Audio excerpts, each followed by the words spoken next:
Awesome. So let's get started.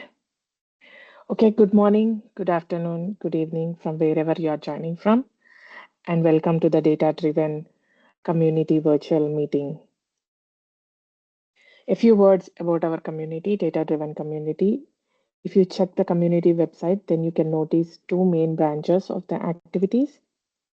Scroll down the page a bit to see the upcoming events. On the left side of the page, you can notice the Future Data Driven Summit, an annual joint conference we are leading running with multiple data platform user group partners. The second branch of activity, we are the one that we are having right now, the Cloud Data Driven User Group, like today. And you are more than welcome to contact any of the community board. Jean Joseph is the founder and co-administrator. Ronan is the second co-admin, and Anna Weiss is the third moderator. My name is Deepthi Goguri. I'm a database administrator and a Microsoft Data Platform MVP. I'm a third co-admin of the data-driven community, and I'll be hosting this session today. So together, we are here to help and serve the data platform community. During the meeting, please feel free to use the chat and for any questions and discussions as well.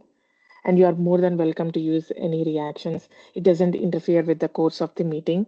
So if you hear something you like, love, or you want to clap hands, please feel free to do so. So today we are going to welcome Bas Land with us. He's the owner of Kimura and Data Chimp. He's a data architect and also he hosts thatfabricguy.com. Bas, you can go ahead and share your screen and add a little bit more words about yourself.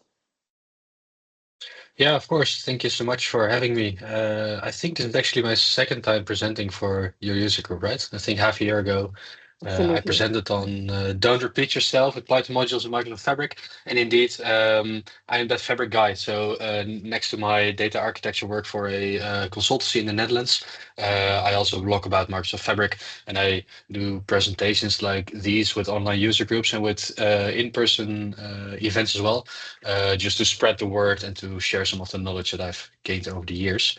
Today we're going to talk about Delta Lake optimization techniques, and we're going to be diving into partitioning and liquid clustering and the best practices that we can get there. As you might imagine, these are techniques that start to be interesting when you have larger data volumes. So today we're going to look at a 300 million rows fact table and how we can optimize that fact table for read queries optimization. It's a bit of a technical subject, but please bear with me. If there's any questions, please ask. You can put them in the chat, or you can just unmute yourself and ask your question. If there's anything that we will handle in future slides, I will mention that. Otherwise, I can dive a little bit deeper into your questions. So this is the guy. All right. All right, so a little introduction about myself. I'm a BI consultant since 2013, co-founder of Kimura, where we developed the Kimura data framework for Fabric, and we do Fabric and Power BI consultancy as well. In my personal life, I'm married to Anouk. I'm a dad to Oliver. He's now 3.5 weeks old, so we're still in the newborn phase with broken nights. So bear with me if you see me sitting like this a little bit. And I'm a dog dad to Chester, our little dachshund. Next to Fabric and sitting behind the laptop all day, I like to be physically active as well. I'm a purple belt in Brazilian Jiu-Jitsu. I do weightlifting, I do running, so I try to keep active besides my work. If you want to contact me, you can do so by following me on LinkedIn or actually connecting to me on LinkedIn. You can also check out my blog, thatfabricguy.com, where you can email me with the email address that's on the screen. I always get some feedback that I go through these slides too quickly and people cannot scan the QR codes. But if you scan the QR codes, you will go either to my blog or to my LinkedIn page. Hit me up, send me a message, and then we're connected.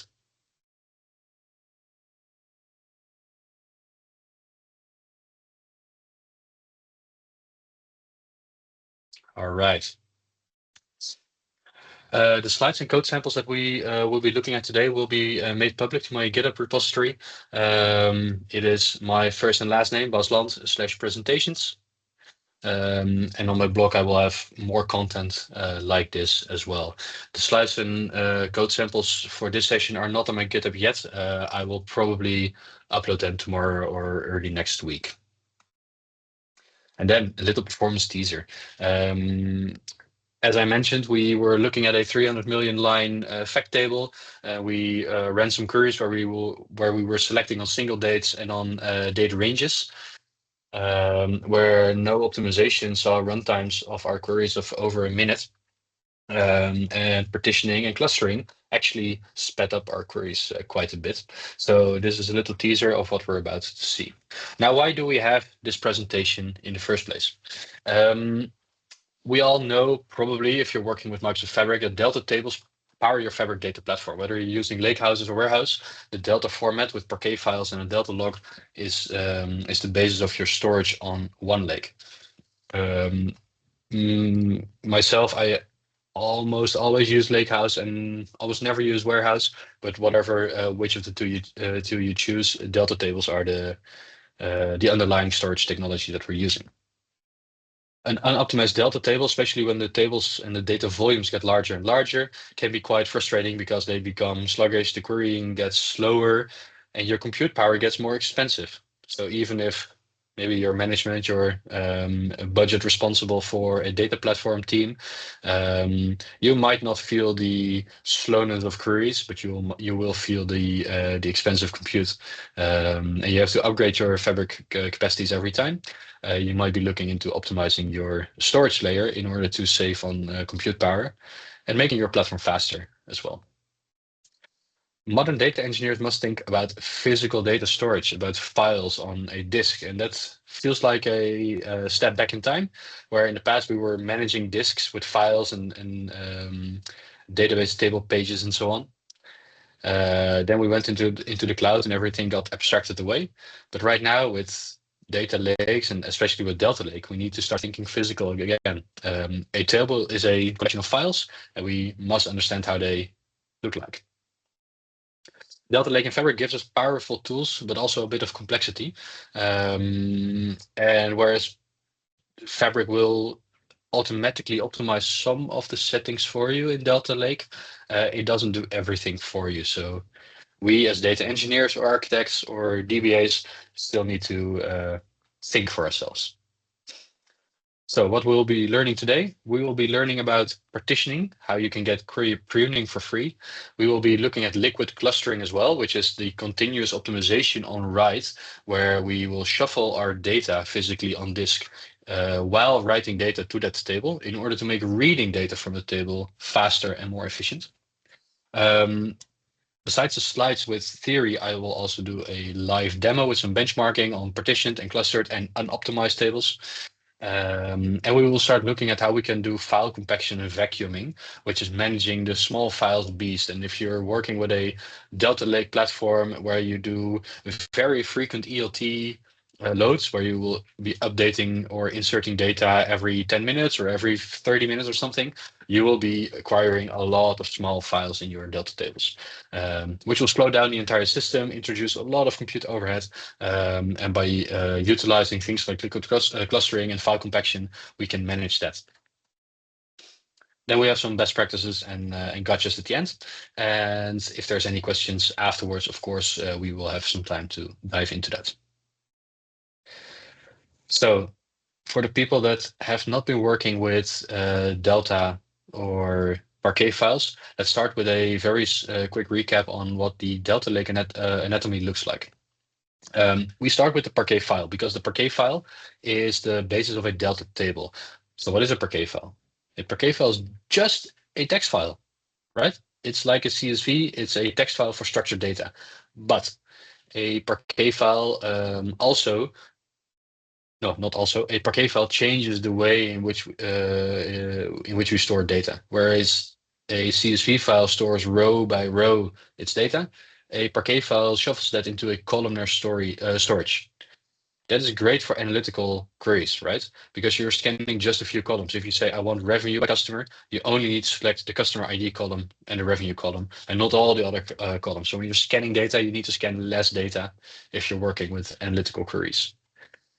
Also, there's compression by default. For people that are used to Z ordering or to the Vertipack engine in Power BI, you might know that the compression there is quite good. If you compare columnar storage versus row storage, the compression on average can be tenfold.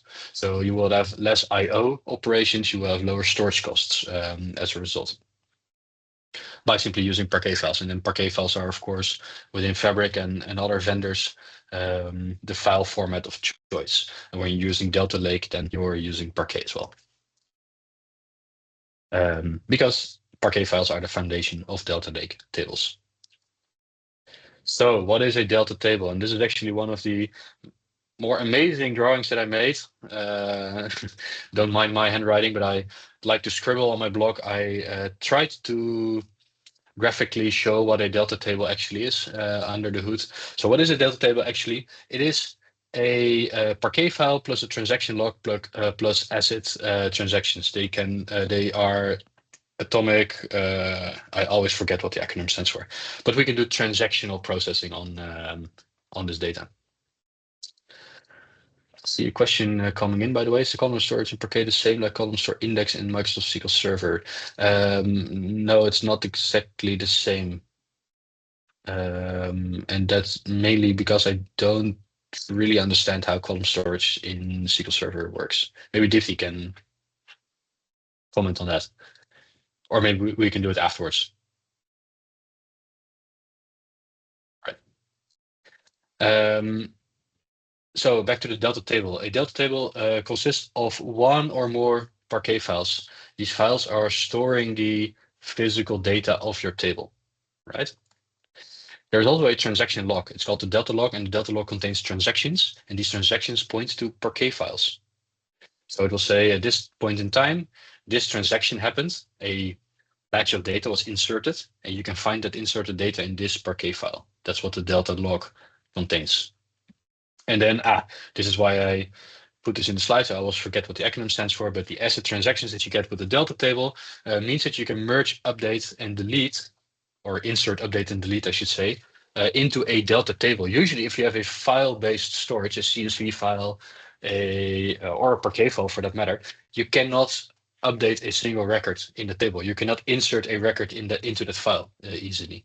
But with delta tables, you can, because you won't change the actual file itself. You will simply add a new file and then add a record in your delta log saying, I added this one record. You can find it in that file. The asset part of the transaction stands for atomic, consistent, isolated, and durable, basically meaning that you get transaction level isolation inside your delta tables, just like you would have in a SQL database. So how do queries work against these tables? You are looking at a bunch of files, but you can query them as if they are tables, and that's actually quite interesting. So what happens? Your SQL engine or Spark query engine submits the query to your Spark cluster. The delta log is then read first for the latest snapshot. We want to know what the latest version of the data in our delta log is, and by default, I think there's 7 days of time travel in your delta tables within Microsoft Fabric. You can stretch it until 30 days, meaning you can query the delta table as if it were at a point in time up until 7 days ago, or if you configured it manually up until 30 days ago. If you don't mention anything, you just say select these columns from this table, you will get the latest snapshot or the actual current state of the table. Right, so the delta log is being read for the latest snapshot of the table, and that snapshot will point to one or multiple Parquet files inside your delta table in order to physically retrieve the data. The metadata of these files is being used to find min and max values, and that can be used by the Spark engine to prune files or to select certain files, meaning if we have hundreds or even thousands of Parquet files in our single delta table, we don't necessarily need to read all of them into memory, start selecting data, and then returning the results to the user. We can select the files that are that contain our data, or that contain the data that we're looking for based on the where clauses in our queries or the filters that we put into our Spark or PySpark code. We can find, or the engine can find the appropriate files. So the relevant files, the Parquet files, are scanned, and only for the relevant columns, of course. If we don't do select star, but if we do select customer ID, comma, sales amount, only those columns will be read into memory, and then the results that will be prepared and presented to the client or to your data frame or to whatever process you're running your query in. All right. So quick recap: we have a query. We submit that query to the cluster. Then the delta log is actually making sure that we point to the correct versions of the data, to the correct Parquet files that live inside our delta table. And then that data is being read into memory by the Spark engine and the results that's being generated. This is actually pretty cool, but it's also the reason that we need to start looking into how can we actually optimize the physical file structure of our delta tables. Because if we don't do anything with that and we end up with tens of thousands of files, then the engine needs to read through tens of thousands of files, and that is very compute intensive. It's very slow. It's very expensive in terms of money. All right, so what are we optimizing for? We have a few different goals. One of the first goal that we're after is having fewer files to be scanned by the engine, because we need to do less I/O operations. We get faster queries. We want to have smaller file sizes, and this is not necessarily that we're optimizing for smaller files, because that will mean that we're getting more files, a larger file count, but we want to have a file size that is optimally compressed. That gives us a faster read because the caching engine will be more efficient. We also want to have a better file layout because it will enable skipping for multiple columns more easily. And we want to have a lower shuffle volume, which means that the distribution of rows across files is very uniform, because that makes our aggregations and joins inquiries more efficient. All right, so let's look at how we can do that. Wait, there's a few more here. Layout means performance in this case. The query engines, they don't really index your tables. That's something that is a very SQL database style thing, where an index in a database is just an additional data set, just like the index in at the back of a book, where it says this word is on that page, this word is on that page. That's the same thing with a SQL index. That's not the same thing as what the Spark engine does for Delta.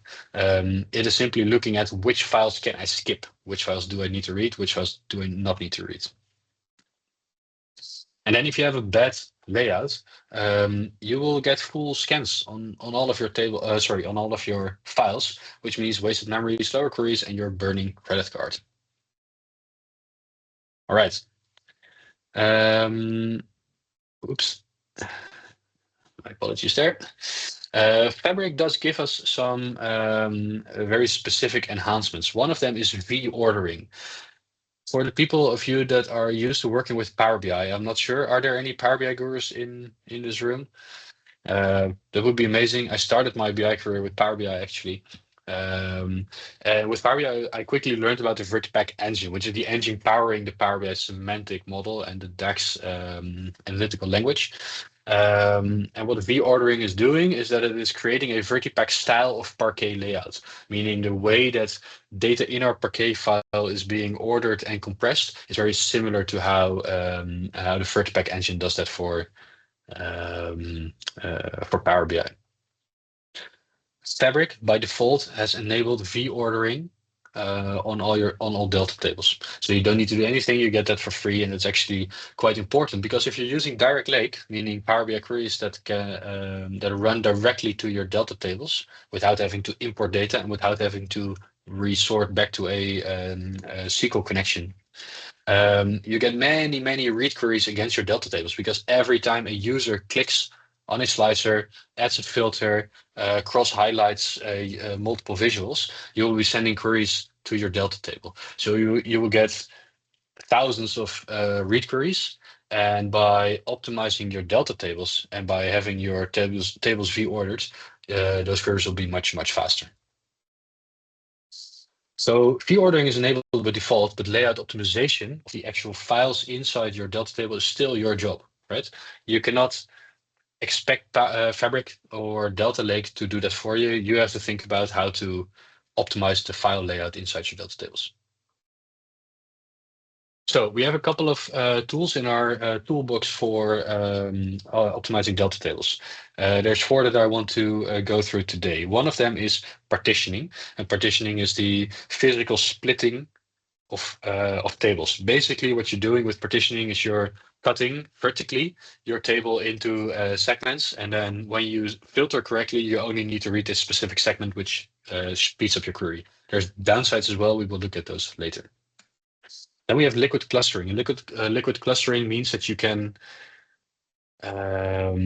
shuffle and sort your data, which means that columns with similar values will probably be closer together, meaning that if you have multiple parquet files in a Delta table, that rows with the same values are most likely to be in a single file or in a small subset of files, meaning that the Spark engine gets to skip reading a lot of files, which makes reading a lot faster. There's also upsides and downsides for liquid clustering, by the way, and we will go into depth on them a little bit later. Then we can be looking at compacting files or compacting tables, but with the optimize command. Optimize means telling the Spark engine to look at all those many parquet files in your Delta table and start compacting them into larger tables. We're basically selecting the data from all of these and creating new parquet files that are larger in order to have less read overhead. This is a very important technique that I think we should be running at least weekly. And if you have very frequent inserts and updates on your tables, maybe daily, in order to keep the file count of your Delta tables on the lower end. And then we have the removing of obsolete files with the vacuum command. And vacuum basically means looking at your Delta log for parquet files that are not used anymore. So if you have parquet files in your Delta table that are not present in your Delta log, then you can remove those with vacuum, which lowers your storage. It doesn't do anything for performance, I think, but at least it lowers your storage bill a little bit. All right, any questions so far before we go deeper into partitioning and liquid clustering? And I'm not seeing because of the screen layout, I'm not seeing the chat, so maybe someone can tell me if there's any questions.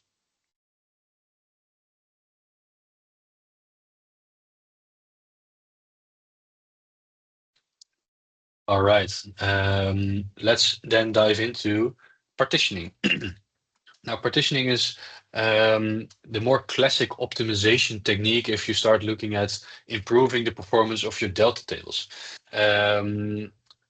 What a partition does is it is splitting your physical files, your parquet files inside of a Delta table into multiple folders. There still can be 1 or more parquet files per partition now, but each partition almost acts as if it is their own Delta table. Remember that a Delta table is 1 or multiple parquet files with a Delta log. A partition Delta table is basically 1 or more partitions, with each partition containing 1 or multiple parquet files and the Delta log. That's basically what a partitioned Delta table is. And you can think of each partition as being its own table. So if we partition by a certain column, we get partition pruning, where we only need to read relevant files if and only if we select for a single value or maybe multiple values of that partition column. Right? This is perfect for very, very large tables. Do not do this if you have smaller tables, because what happens if you start splitting up, if you start partitioning a smaller Delta table, a small meaning maybe up until 1 million or 10 million rows, you should not be thinking of partitioning, because what happens is you start splitting up your data into multiple parquet files, where the read performance doesn't get any better. Reading 10 million files in a parquet file is perfectly fine for most Spark engines. So splitting it up will only increase the overhead that you have when reading data out of your tables, because the Spark engine needs to go through multiple files. All right, so this is actually a good technique for very large tables, not so much for smaller tables. And what you should be thinking about is, can we partition on columns that are used in the filters of our queries? And if you say, no, that I cannot do that because I do not know what my users will be filtering for, then maybe partitioning is not the right solution for you. But if you have a very large table where you can predict the filtering and the query behavior and the filter behavior is very rigid, we always filter by region or we always filter by date, then you could be partitioning on those columns or one of those columns or maybe multiple columns in order to make the read queries a little bit faster. So you need to be choosing the right column because partitioning physically splits a table based on a column value. You should be thinking about using or choosing a low cardinality column like region, like date. All right, not like user ID or timestamp or amount or any of those types of columns. Low cardinality means there is not that much distinct values in a column, right? So if you have a fact table spanning 5 years of data and you partition by date, you will end up with 5 times 365, which is, I think, 1600. Do I say that correctly? I should never do public math. About 1600 different partitions, which is quite a lot already, right? But if you have a fact table that is 100 million rows or 500 million rows, and it's split up by region, and you're looking at the regions northeast and south and west and so on, and you're always filtering through row level security, or because your dashboards are all very region specific, you're always filtering on region, and region might be a very good candidate to be used as a partition column, because then your queries will filter on region. The Spark engine understands it only has to look at those Parquet files. It can skip all the other files, and you'll be effectively not querying a 500 million line table, but maybe a 50 million line table, which is that much quicker. So yeah, I mean, you need to use columns that are often used in filters, of course. You can be over partitioning, and actually, I was working with a client 2 months ago, where their internal data team was reading about partitioning in Delta, and they enabled partitioning on all of their tables, but they were not paying attention. They saw somebody say that maybe the date could be a proper column to partition on, and they chose a column that was called date, but actually contained a date time value. And what happened? They ended up with tens of thousands of partitions, all containing 5 rows, 10 rows. Maybe it was nothing, right? The queries they ran against this table were extremely slow because they were having too many partitions, too many small files. Partitioning isn't free, and over partitioning is a very common mistake. So you should be trying not to create this overhead, right? If you're reading many files, you're creating too many partitions. Maybe you should not create partitions in the first place, or maybe you should create partitions on a different columns. If you partition a Delta table and say, let's say you partition by region, you have 10 regions, then you get at least 10 Parquet files. For every partition, you get 1 or multiple Parquet files. If you query it without filtering, you will get all of the files, right? So if you choose a very high cardinality column and you're actually over partitioning your table, you tell the Spark engine to fetch tens of thousands of files, and you can imagine the I/O overheads that you will run into there. Partitioning is quite necessary for small and medium-sized tables, and I think I have a visual later on in the slides what I mean with small and medium. But basically, the order of magnitude before I'm looking into partitioning is usually 100 million lines and up. I've seen client projects with up to 3 billion lines. We have a demo data set with the New York taxi data that is 4 billion or almost 4 billion lines. There we have partitioning in place, and that works quite well. If you're at the order of magnitude of 10 million or 1 million, I wouldn't bother looking into partitioning that much, unless you can split your data into a small set of partitions, maybe 3, 4, 5 partitions. Sorry, not partitions, but distinct values in total, and you know that all of your dashboards are always filtering on those on those values, then you might be doing partitioning if you have 10 million lines. But in the end, it's really not worth it to be over partitioning on the smaller tables. You will actually make your performance worse and not better, right? It's not a silver bullet. So when is partitioning actually great? It's great for very large tables. So we say usually 100 million rows or 100 gigabytes of data, which is quite a lot, but we see that more and more. If you have very consistent query patterns, we always filter by X, we always filter by region, we always filter by date, we always filter by, I don't know, product group or something like that. Then it actually makes sense to be partitioning, especially if those partitioning, if those partitions are not running into the dozens or maybe hundreds of distinct values, right? If you have maybe up to 10 or 20 distinct values and you get reasonably big partitioned files, then you're good. You can combine partitioning with clustering, and that's actually quite cool because then you can start looking into multi-column pruning. Let's say you have 5 sales regions, you partition your 1 billion line fact table by those 5 regions, you get approximately partition sizes of 200 million rows, and those inside those 200 million rows, they are usually, I think, laid out over multiple Parquet files. Inside those Parquet files, you can start looking at liquid clustering in order to order and shuffle or deshuffle your data so that you can actually read data quite fast from those files. All right. Are there any questions on partitioning? Because if not, we're going into the liquid clustering part. I have a few slides of theory that I want to look at before we can go into the live demo. So if there's any questions, let me know.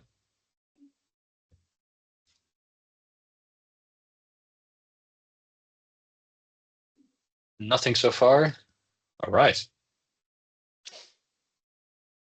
Let's look at what liquid clustering actually is. And when I started to first look into this, it was quite complicated, or I thought it was quite complicated. I didn't really grasp what liquid clustering was doing, but with reading into it and experimenting with it, it became clearer. So I hope to show you guys today and save you the many hours of reading and experimenting and go through it in a few minutes plus demo.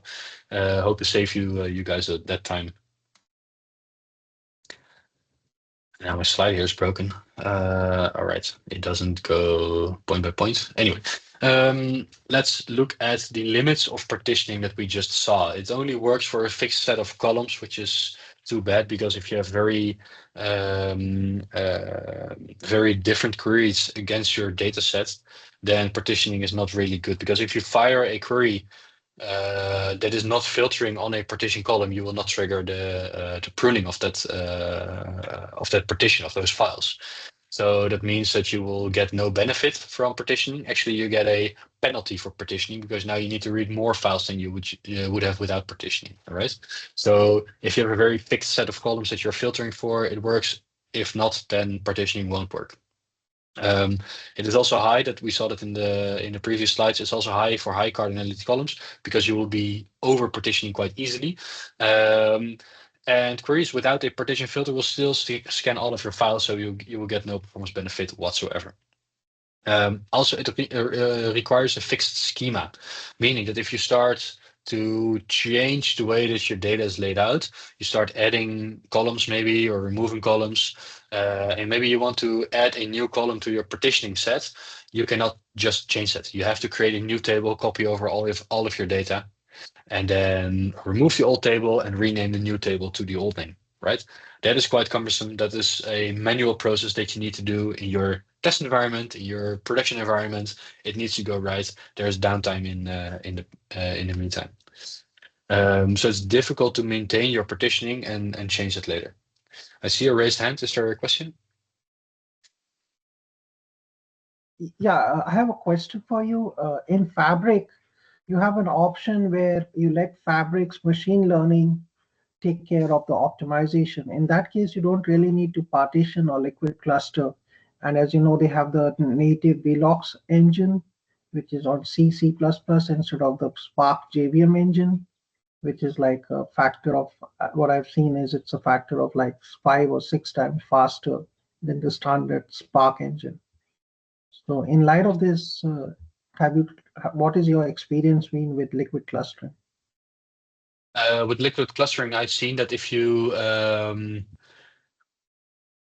If you want to maintain control over the columns that you're actually clustering on, then you should do it manually. And indeed, Fabric enables you to automatically cluster.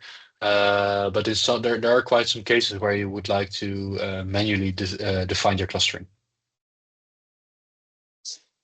So automation is always nice, and I prefer actually to have Fabric or Power BI or any other tool to optimize itself, especially with V-ordering in the Parquet files, for example. That's actually a game changer. You do not need to worry about that.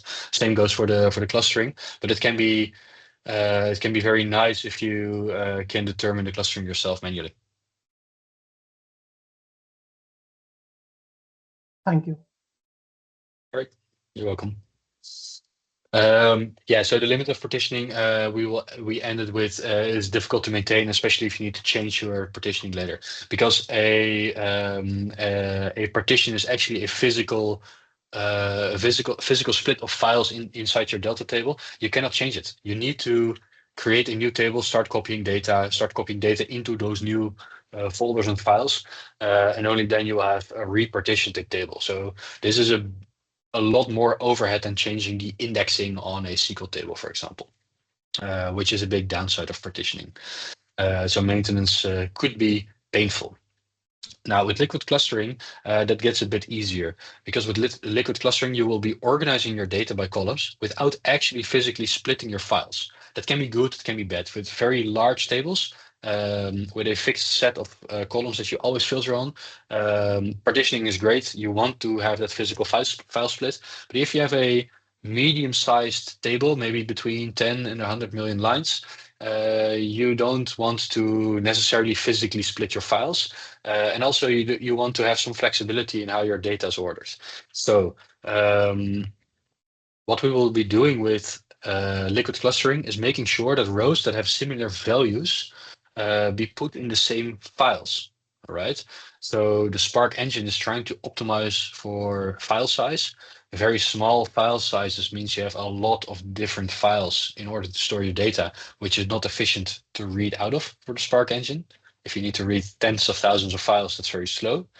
Having very, very large files, multiple gigabytes or even dozens of gigabytes, that's also not very efficient because you cannot fit everything into memory. There is issues there with file sizes being too big.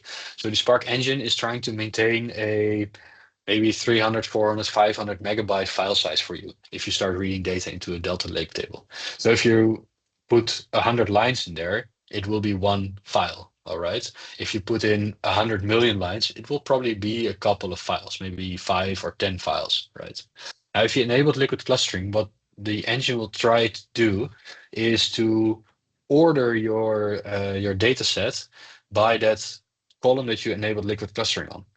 And that means that if you have a range of customer IDs or a range of dates, for example, dates that are similar will end up most likely in the same Parquet files. And then we can use the information, the metadata on those files, the min-max stats, and actually the clustering stats to skip data on read. So if we filter by customer ID, if we enabled clustering on the customer ID, or if we filter on date or on a date range for tables that are clustered by date, the engine actually understands that it can start skipping certain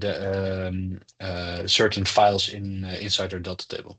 That's actually pretty cool, and it is applied during write. There's no maintenance job needed. So when you're writing data into your Delta table, the engine starts shuffling the data in order to make sure that similar values end up in the same files. This is actually pretty cool.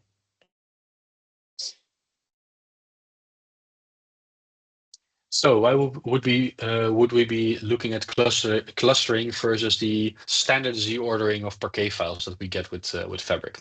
The Z ordering is a batch operation. We run the optimize command in order to trigger new Z ordering. So Z ordering is enabled by default, but we need to maintain that, because Z ordering is actually physically sorting our data into a file. If we start to do updates, inserts, deletes, the ordering gets off. So we need to optimize and run a batch process to optimize actually in order to re-trigger the Z ordering. And with liquid clustering, that's incremental on write. That means that the Spark engine is actually making sure that your clustering is applied. Therefore, the compute cost is lower than with Z ordering, because with the ordering, it needs to physically sort data and then write it back. With liquid clustering, it's quite low, actually, the compute cost to do this. The maintenance implications are that you need to run a periodically a maintenance batch job or something like that. Whereas with clustering, every time you write, your data will be clustered. So that's automatic. The flexibility for both is high, but there's a manual component in Z ordering and a more automatic component in liquid clustering. And the only thing you need to manually define for clustering is when you create a table, which file or which columns do I want to enable clustering. That's the only manual thing that you need to do. So when can we use liquid clustering? We can use it for high cardinality filter columns. So if we have that date time or the timestamp for a certain transaction, we can actually start clustering on the timestamp. Because if we start ordering data by timestamp and we put similar values into the same files, it is not physically splitting into tens of thousands of timestamped files. It is maybe splitting it into 10 files, where the most common timestamps are closer together. So when I start filtering on that timestamp column, but I filter for a date or a week, I select many distinct timestamps. I maybe only need to read from one file or from two files. So liquid clustering actually helps with high cardinality filter columns. It also helps with a lower order of magnitude of table size. So we usually say 10 to 100 gigabytes or 10 to 100 million rows. Those table sizes are actually very good candidates for liquid clustering, because if you start partitioning on these kinds of tables, you will simply get too small files in order to have an efficient read query. Whereas with liquid clustering, you will definitely speed up your read without splitting up into too many different files. Also for evolving query patterns, you can more easily use liquid clustering over partitioning, because you can recluster a table quite easily. You cannot repartition a table quite easily without doing a lot of manual work. This works standalone, especially in these medium-sized tables, these 10 to 100 million rows tables. And you can also use it combined with partitioning. And that's actually pretty cool. Let's say you have that multi-billion row fact table that you have partitioned by region or by date or by product group or whatever. A very low cardinality filter, you might end up with several partitions that are in that 10 to 100 million row order of magnitude. And then within that partition, you can start using liquid clustering to speed up your queries even more. So what I see often is patterns like having, for example, with the telco, we have things like region on multi-billion line fact tables. We have things like region that drive the partitioning, where we have a fixed set of regions, maybe 5 regions or 10 regions. And then within the couple 100 million lines inside of each region, we can be clustering on device ID or on date time or on columns like that. And that's actually speeding up queries quite a lot. Are there any questions so far on the clustering? If not, then we start looking at some live benchmarks. This is usually the most fun part of the demo, because the most things can break when we do demo time. So let's dive into that. I'll grab my browser here and let's quickly, before anybody sees it, try to start a session here in Fabric. And now we pray to the data engineering gods that we actually get a session quite fast. It would be cool. This is always a pain in Microsoft Fabric, right? Yes, there's a question. What's the capacity you're using in Fabric? Is it F64 or F128? All right, so this might surprise you. I'm using actually an F2 for this demo. Okay. Right, so it's a very cheap capacity. It's, I think, $300 a month, or even less, $200 a month with reserved instance pricing. But for the demo, we don't even bother with reserved instances. We just kill the capacity when we don't need it, and we resume it when we start doing the demo. It's just an F2. The amount of compute that you get is quite low. The concurrency that you get is very, very limited. You usually get only one session at the same time. But for right now, that's not a problem. I have a very isolated capacity here for my demos. So whatever my colleagues are doing, they're working on the real capacities, basically. And I have this little small F2 capacity all for you guys. But you have enabled bursting, right? So we know that once, even if it's an F2 with bursting, it's like 10x of F2 for a little bit time. You pay a little Exactly. extra. Yeah, exactly. Exactly. So you actually get quite some compute power, but you will just burn through your compute allowance a lot faster if you do a lot of bursting. But indeed, you do get more compute power than just the 2 capacity units that you purchased. Yes. All right. So we started the session, and let's see. I've actually created a few cells in here. I'll explain them into more detail. But what I've done for the demo today is I've selected the 2024 data out of the New York taxi data set that we have. So the city of New York actually publishes taxi data on a line-by-line basis. So every taxi trip that is being done inside the city of New York with yellow taxis, green taxis, but also the Ubers, the Lyfts, and everything there is being published into some very large data sets, very large Parquet files. I think on the City of New York's website, where the data is publicly available for all to use.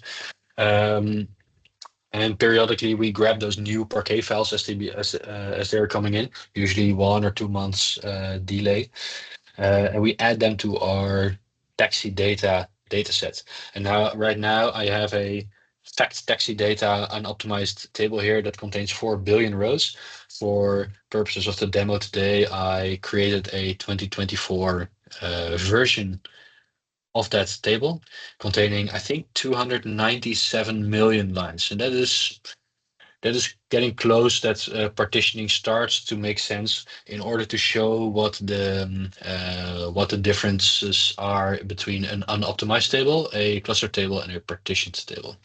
And now when I was trying to create a demo earlier, I actually ran into an issue that Fabric outsmarted me, because what I tried to do was I tried to mimic a very, very, very highly fragmented table as if I was updating the table every 10 minutes. I would be getting thousands and thousands of files in my Delta table. But when I actually told the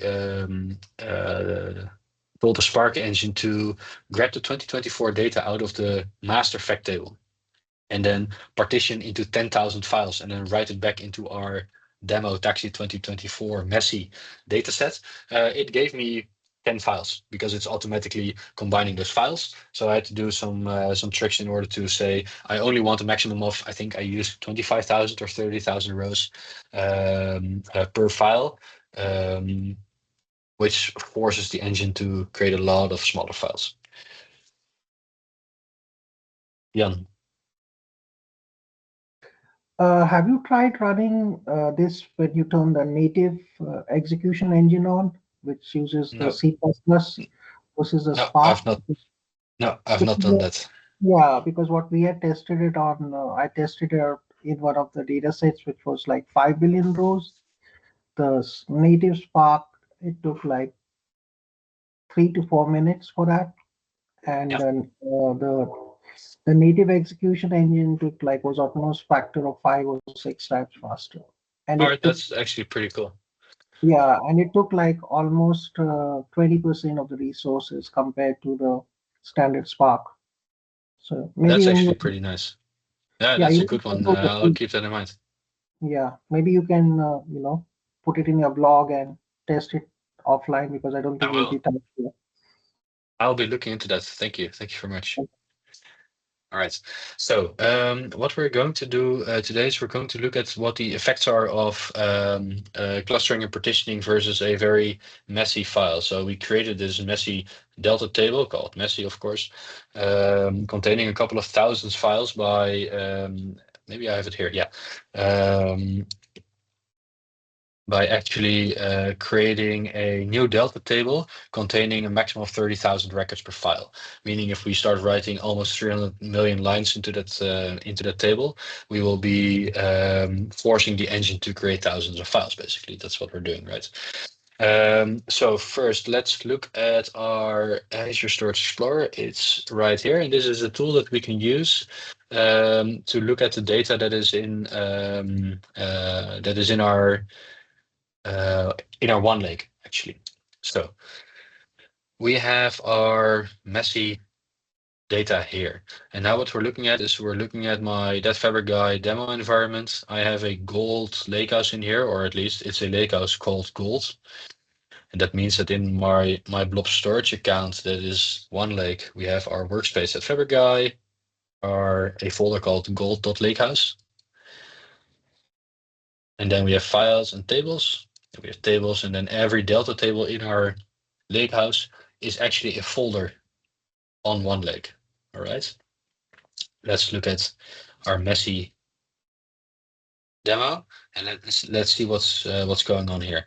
You see that there's many Parquet files in here. Actually, there's 2,900 Parquet files, almost 3,000 Parquet files, and the file sizes are couple hundred kilobytes, maybe less than a megabyte, which means that these are very small files, only 30,000 records, which is almost nothing, right?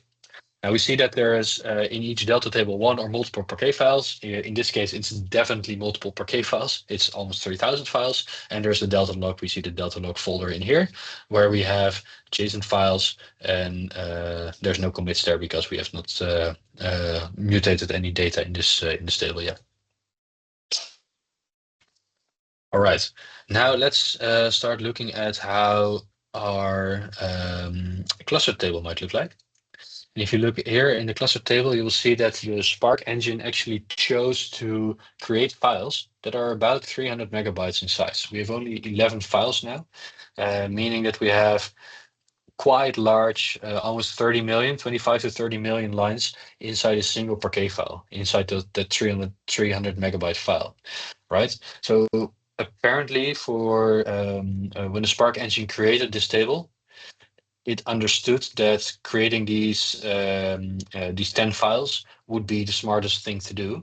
And by clustering, we have made sure that data that is very much alike is ended up in the same files. So probably if you start filtering for data that is in a certain date range, the date range will all be in the same file. It only needs to open one of these files in order to read the data. And it can find that information in the delta log and the metadata information. And then let's look at the partitioned table. It's exactly the same data, the 297 million lines. But if we open this folder, this is quite interesting. If we open the folder partitioned, we will see that there is no delta log and there's no Parquet files in here. There's only folders in here. And what the folder is saying is pickup date equals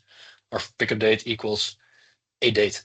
And that date is the date of the pickup date column in our dataset, in our table.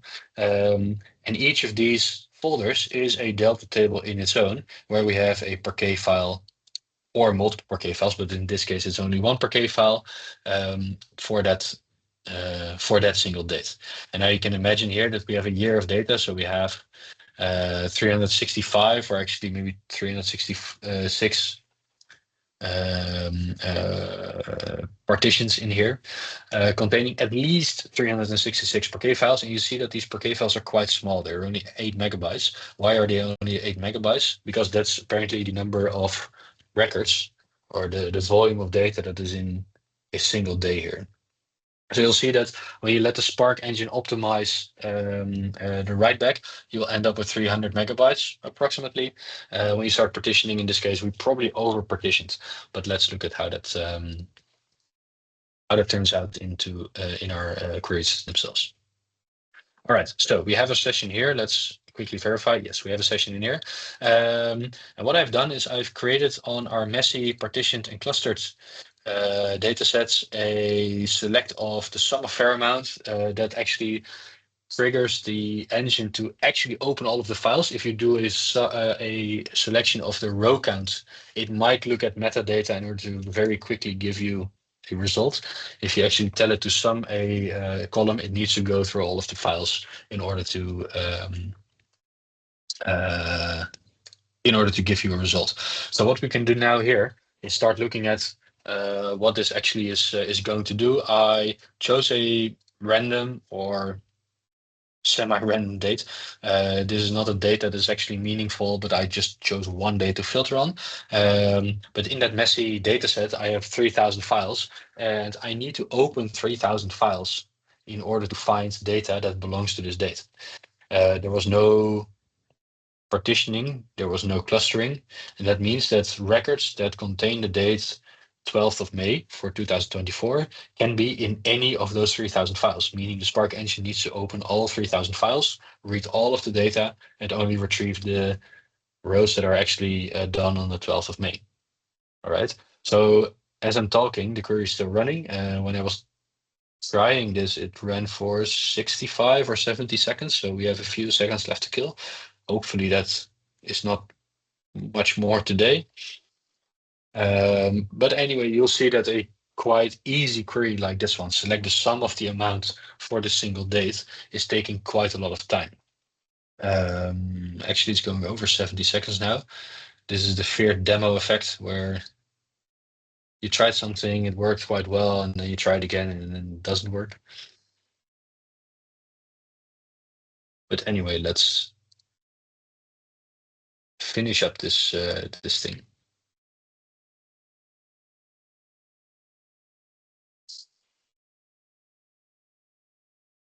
This is actually taking quite some time. I'm not sure what it is.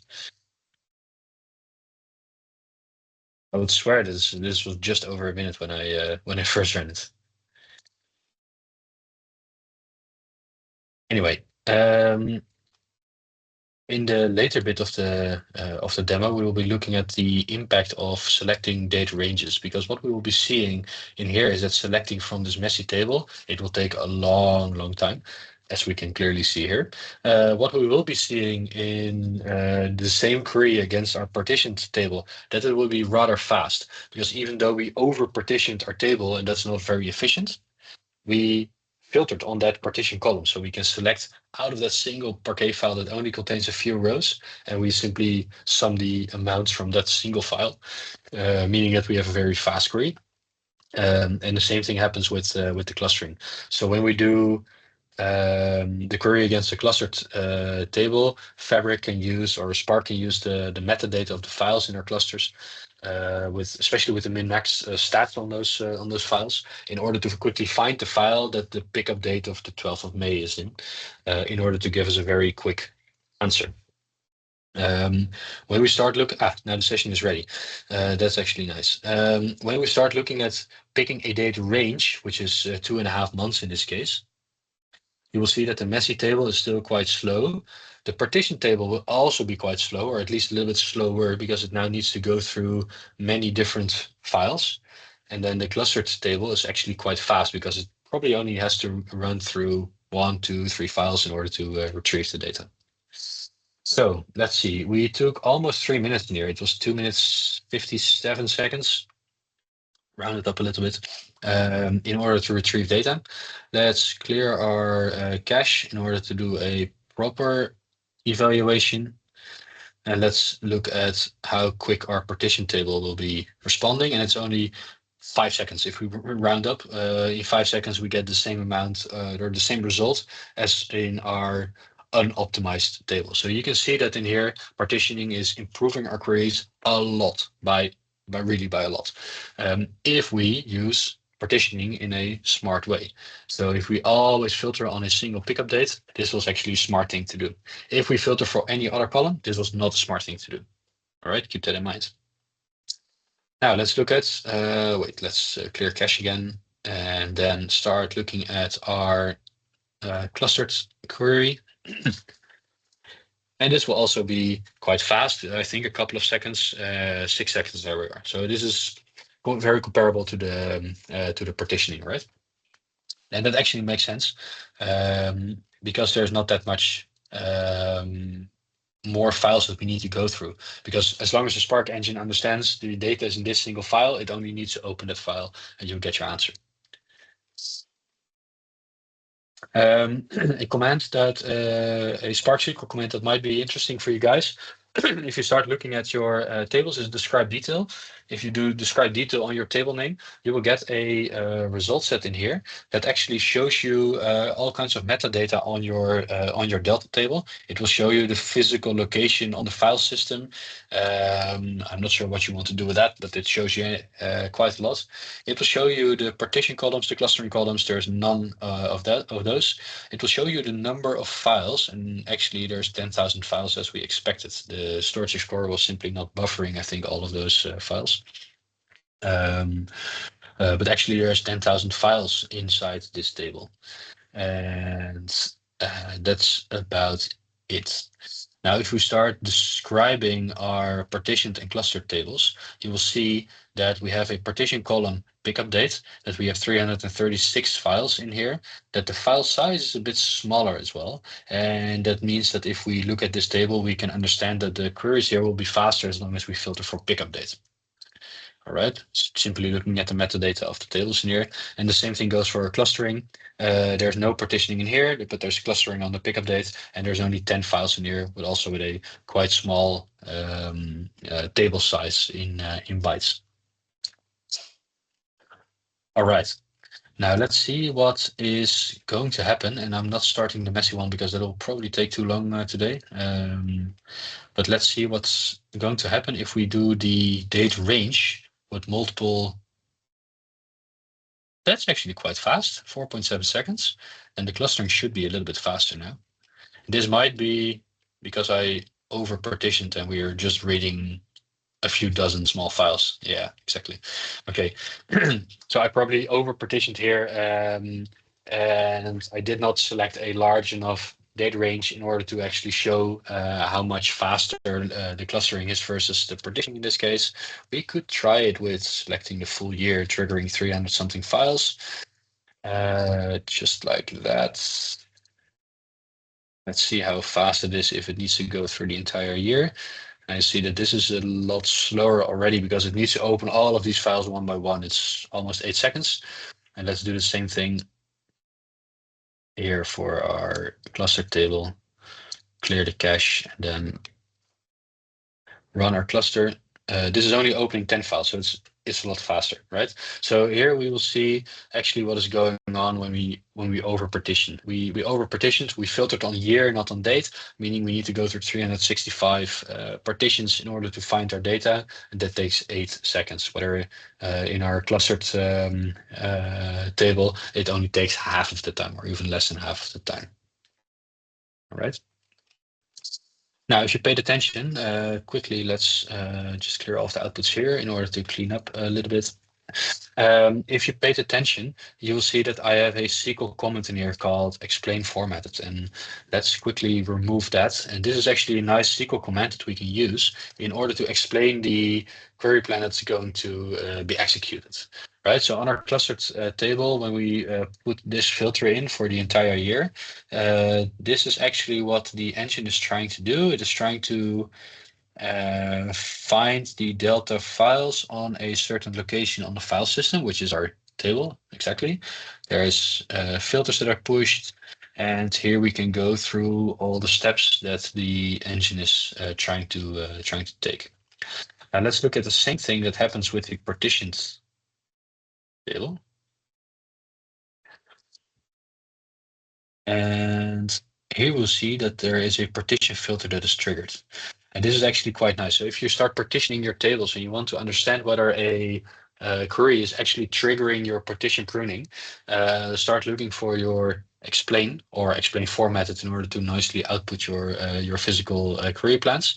But run explain formatted on your query in order to find this line of text in here, the partition filters. If there's partition filters there, you will actually be triggering your partitioning, which is good. This is a good thing. You want this. You maybe do not want to filter on these 300 something partitions as we're doing here, but at least we're triggering that partition filtering, which is a good thing.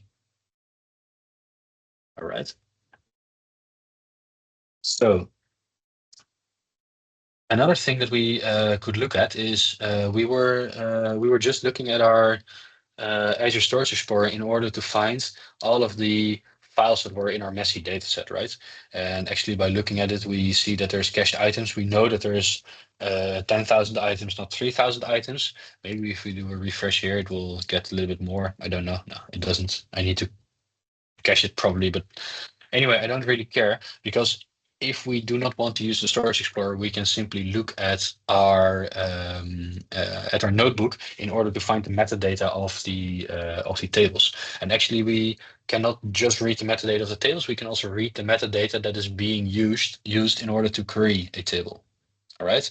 So let's say using Python, we create a data frame called df, and we define that as the output of spark.read.table, where we read our clustered table, and we give it a filter where the pickup date is between those dates. Right. This is the same filter predicate that we had before. And what we then print is the number of files read, that is the df.inputFiles method, will give us the number of files that we are actually accessing in order to find this data. Right. Now, if we make this date range a bit smaller, let's say 2 days, it is still reading 10 files. Okay. Now I'm actually quite confused why it's still reading 10 files. But anyway, we should be able to see a difference in here. That actually, yes. So actually this query against this messy table is reading almost 10,000 files in here. All right. So using input files is actually quite an interesting information that you can get from your delta tables. All right. The last thing I want to show you before I let you go is how to actually compact, how to optimize your tables. And let's see, I have that right here. It's actually not that difficult. We can run I need to do a SQL magic command here. We can run optimize, and then we put in our messy optimized demo. First, quickly, let's verify that this indeed contains the same 10,000 files that we had before. For the optimized demo, yeah, it does a little bit more even, but that's fine. Let's do the optimize here and run that. This might take a little while. Not quite sure how long this will take. Maybe just a little bit. All right. I'll probably go into the slides, and then we'll keep monitoring the optimization here, because this is actually the last thing I wanted to show you guys, is how to actually help your storage engine to compact the files inside your delta tables a little bit better. Because if you're running frequent updates, inserts, deletes, the number of files in your delta table will grow and grow and grow. And running the optimize command actually grabs all of the data, pushes it into a single file or multiple files that are more optimized for the Spark engine. So let's go back to the slides and wrap things up, and then after the wrapping up, we should be able to verify that we have actually compacted our delta table. So for wrapping up, file maintenance can be executed by running Spark commands to maintain your delta files.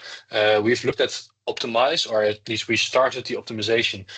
We can look at the results in a few minutes. What this will do is it will merge smaller files into larger files. This takes time, it takes compute. There is overhead when running optimize. So you don't need to do this every time you do it, or sorry, every time you run a query, or every time you update data into your tables. But you might schedule this after you've done a lot of inserts or updates, or you might do a weekly maintenance job. If you have a very, very frequently updating data platform, you might do this daily. But just understand that optimization, or actually the optimized command, will improve the scan speed and the read. It will reduce the read overhead of your queries, because all those smaller files will be aggregated into larger files, basically, that are more optimized for the Spark engine to read. Another thing that we're not looking at today, but that you probably should be implementing into your maintenance job is the vacuum command. And what this will do is it will start looking at your Delta log. It will start looking at the files that are in your Delta table, and all the files that are in your table but not in your Delta log anymore will be deleted. And that will free up your storage, and that makes your storage go a little bit lower. It will not necessarily make your environment run faster, but it is good, I think, to remove all data that you don't need anymore. There's no point in keeping it. Now remember that the default retention is 7 days, meaning that if you do not vacuum your tables, you can query your Delta table as if it were a point in time up till 7 days ago. All right. You can manually set the retention period to 30 days, but not further than that. And the engine will automatically delete files that are older than your retention period. Right. If you say, I want to remove everything that is older than 1 day, or older than 0 hours, for example, you can do that using vacuum, right? So you can make that retention period a lot smaller if you do a manual vacuum operation. You don't need to do it. It doesn't do that much, but in order to be complete, this is nice. Optimize does a lot for you, actually. You want to target the 100 megabytes to 1,000 megabytes order of magnitude, basically, per file. That's what you're roughly aiming for. Could be a little bit more, could be a little bit less. You saw that the Spark engine did 300 megabytes for me the other day when I prepared the clustering table. I'm looking at my other screen. Optimize is still running, but I'm quite interested in seeing how large the table will be when we run the optimize. So in conclusion, the performance for Fabric Delta Lake is about file layout more than just compute power. And indeed, we can have a larger capacity, or we can do bursting in order to do an 8x or 10x compute power on our capacity. And yes, that will make our queries faster. But if we are smart about file layout, especially for larger tables, and larger tables meaning in the 10 million to 100 million or more order, then file layout starts to impact the performance of our tables quite a lot. Partitioning can help in our very large tables, and if your query patterns are predictable, clustering will improve file skipping for smaller tables, still large but not 100 million plus. This will actually work with the 10 million row tables as well. And it's a bit more flexible. We don't need to rewrite the entire table if we want to recluster, whereas for partitioning we do. You can use partitioning and clustering together as well when needed, and that's actually quite powerful, especially for very, very large tables where you end up with very large partitions as well, and then each of those partitions might benefit well from clustering. So some recommendations to let you go. We will use partitioning when filters are fixed, and when you have a low cardinality column that you want to filter on, right? Region or date or anything.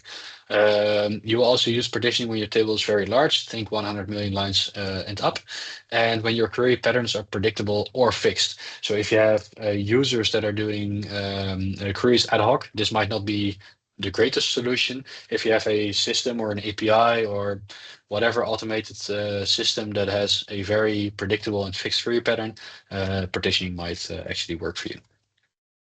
Liquid clustering works with filters and query patterns that evolve over time, and with tables that are a bit larger, but not the biggest tables, right? So in the 10 to 100 million lines, you will see a lot of benefits from liquid clustering. If you have tables below 10 million rows, don't even bother thinking about liquid clustering or partitioning. It doesn't matter. All right. Save the time, save the headaches, and especially save the labor cost. Data engineers are quite expensive. Compute power is also expensive, but not that expensive. And below 10 million lines of data, you will not see big enough benefits, basically, to make it worth your time. We can use the explain or explain for method actually and input files to verify our skipping behavior in order to look at the actually how many files are being read by the Spark engine when you execute a query in your notebooks. And it will also tell you if you're querying against a partition table, whether you're actually using the partitions or not when reading data. And then it's, I think, wise, and this is good to do also with the lower end of your tables. So with the smaller tables, is use a regular optimize commands. Usually with clients, we start with the weekly maintenance job to control the file growth in those tables, and we do it on all the tables in our lakehouses. So we're not looking for 10 million lines and up. We're simply looking at for all files, do the optimize, do that in a loop once a week during the weekend, and that will make our life a little bit easier. If there's time for Q&A, I think I have some time for Q&A. If there's any time left, please ask. Oh, and in the meantime, I also see that my optimization here is now done.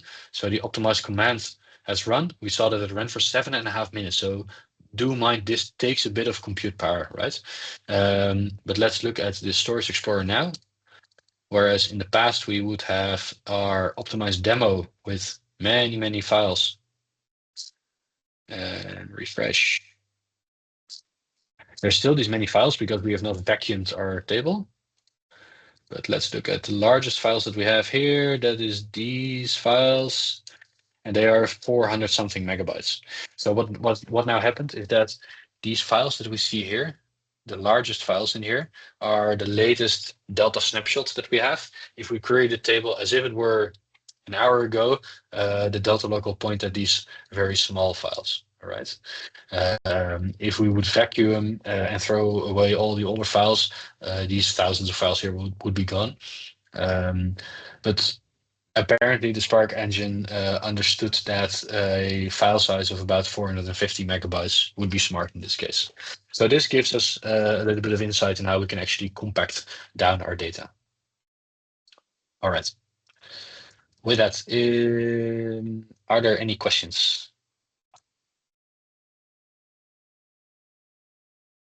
Yeah, I was comparing, looking at Delta Lake versus Iceberg. In Iceberg, you don't really have this issue of repartitioning and all, because the columnar metadata is stored in a catalog. So what is your experience with Iceberg? Because you can use like a Unity catalog or I don't have any experience with Iceberg, so I cannot answer that. All right, thank you. Yep.